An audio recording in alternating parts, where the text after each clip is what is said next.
I was livid. I almost didn't come. First of all, on my way, my car developed a problem. I had to go branch into Elizade and drop it.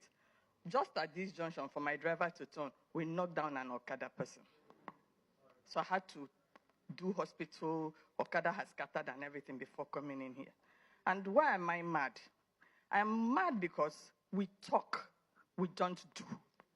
I am mad because nobody listens. Our legislators are not here. We are talking to ourselves. Now we don't have the power to do nothing of all the things we talk about. We are talking about oversight. How do you account for the fact that the flight ticket to go and oversight somebody was paid for that person by the agency? What are you coming to write? You go there, they tell you what to write, they give you money, they quarter you, they give you flight, and the members will come and fight over the money that they gave to them. They will not give the clerk. They will not give the committee assistants that they take with. But it's not even the fact that they didn't give the clerk. Now you are compelled to write a report of what you did not see, what did not happen, and you lie. Me as a Catholic, I will just go for confession first. Then secondly, financing a public hearing. We did a public hearing last year. And then the committee called me to tell me that a consultant was employed to write a report. And then I asked the consultant, were you at the public hearing? He said, no. So what do you want to write? I, Ifoma, we give you material to write the report. I said, no, it's not going to happen.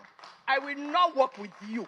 I put my feet down and I told him I'm not going to work with you. And I sat down because they are looking at us as if we do not have capacity.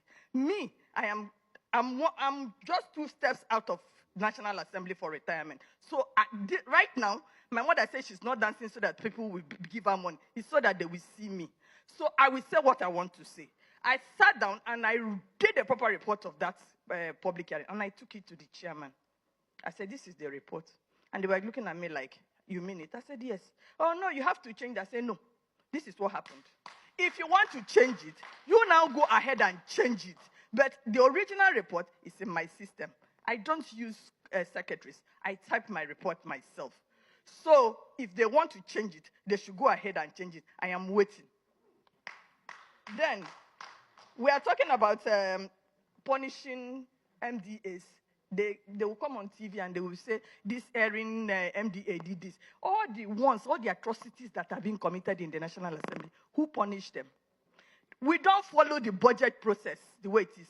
They will budget money for instance, staff budget, money for training, money for clinic, money for sports, money for books, money. They collapse it. It is in the National Assembly I say hearing about collapse. What is collapse? Sir, both of you know what collapse is. Collapse.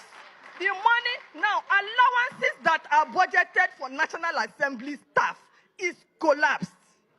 So, we as citizens, because we are still citizens, first, before we became National Assembly staff, and then you have no power to even go and hold a press conference because we are sworn to oath of silence.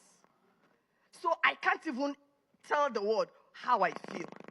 Allowances that we are constitutionally, even, I put it in the Constitution this time, statutory allocation to the National Assembly staff, they collapsed it till now. Some people have retired. It takes over a year, 2 years for them to pay the National Assembly staff their retirement benefit before you start talking of pension. Go and see them. They look like scarecrows. Our former colleagues call us, direct us to beg for money for fuel. They are coming to the National Assembly. You see them standing at the junction into the National Assembly. They can't afford to fuel their cars. So apart from what the Constitution says, themselves, who is looking at the one they are collapsing and chopping? They chop their own, they chop our own. Then they will put excesses there. So please. Thank you very much, Madam Ifoma, for that beautiful talk.